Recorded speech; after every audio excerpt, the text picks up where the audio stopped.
Look at that there. 6 o'clock. Oh, wow. Hello. Hello.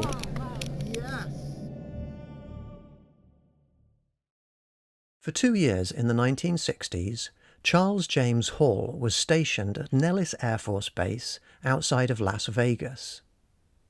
There he claims to have had many experiences with tall white aliens, one of whom was known as Range 4 Harry. Charles's experiences have been detailed in the documentary Walking with Tall Whites.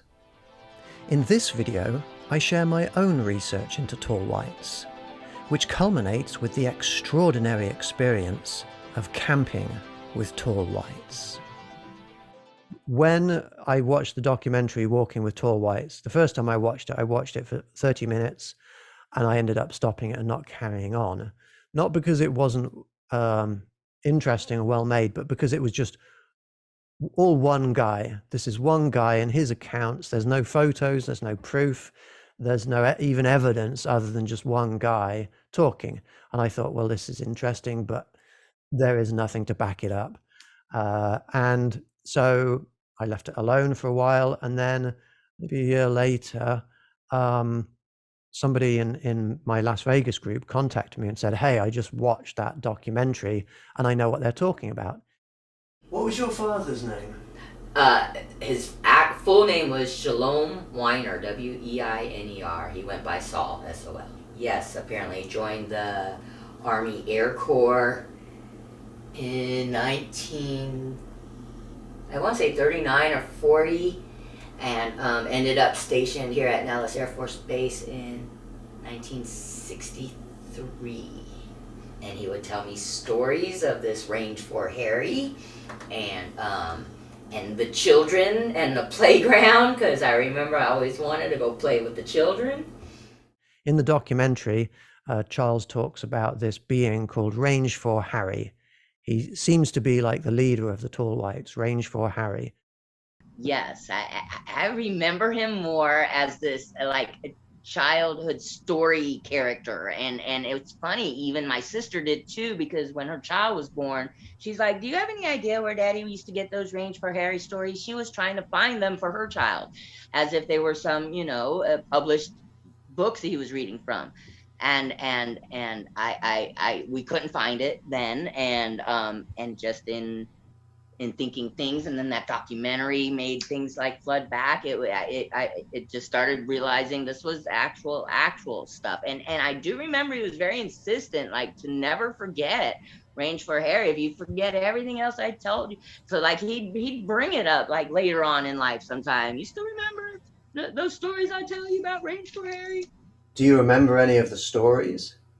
Just that if we look real hard, we might find, he might come say hi. That I'm almost positive he said something about that, if we meet, that there's children that I might play with or something. We were out looking for them. If we could find them, like, I don't know. I need to work on trying to remember this better. Do you think you ever did go out into the desert and look for Range 4 Harry or children out there? Well, now that I'm thinking back on it, I'm thinking that was probably what we were doing. Now, I'm trying to remember if he ever said, like, he ever met them, or if he had heard of them and was hoping we could see them too.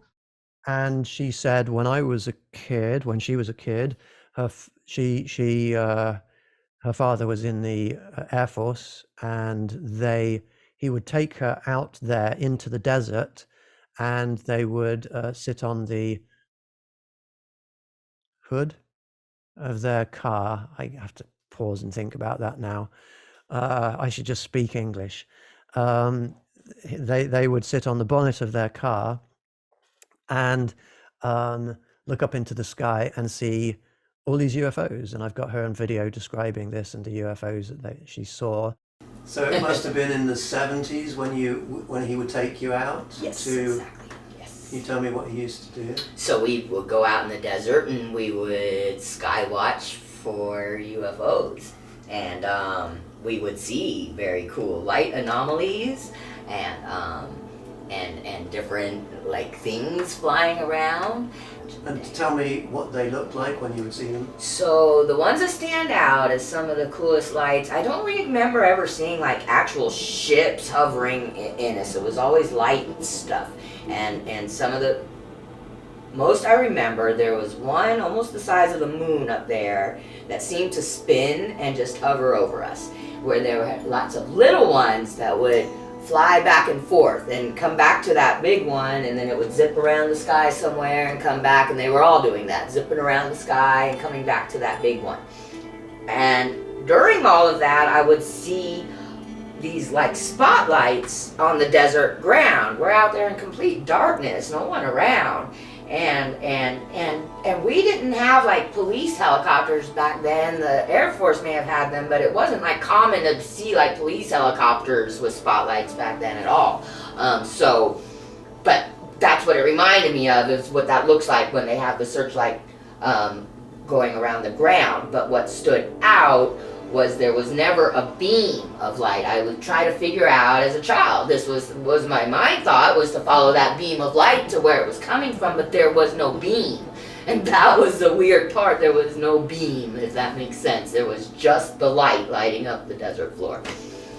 Did you get the feeling that they knew you were there? I know I used to always wish and think and pretend that I was a child, I know I was always, I remember being asked if my daddy would ask me, like, what would you do if they landed right here? And I'm like, I'd run up to them and go for a ride, like, I want to go for a ride. And then one time we brought friends with me, my friends were all, I'd run, I'm scared, I'd run. And I was like the only one that wanted to know, I'm running to them, I want to go for a ride. So yeah, I remember wanting to be their friend and wanting to believe that they knew I was there. I felt like they were there to see me as a child, but I don't know how real that was. I mean, Yeah. it was just wishes, but yeah, that's what I used to feel like. That I felt like it. I felt like they were looking for me. That's why I was trying to figure out which one was doing it, but there was no beam.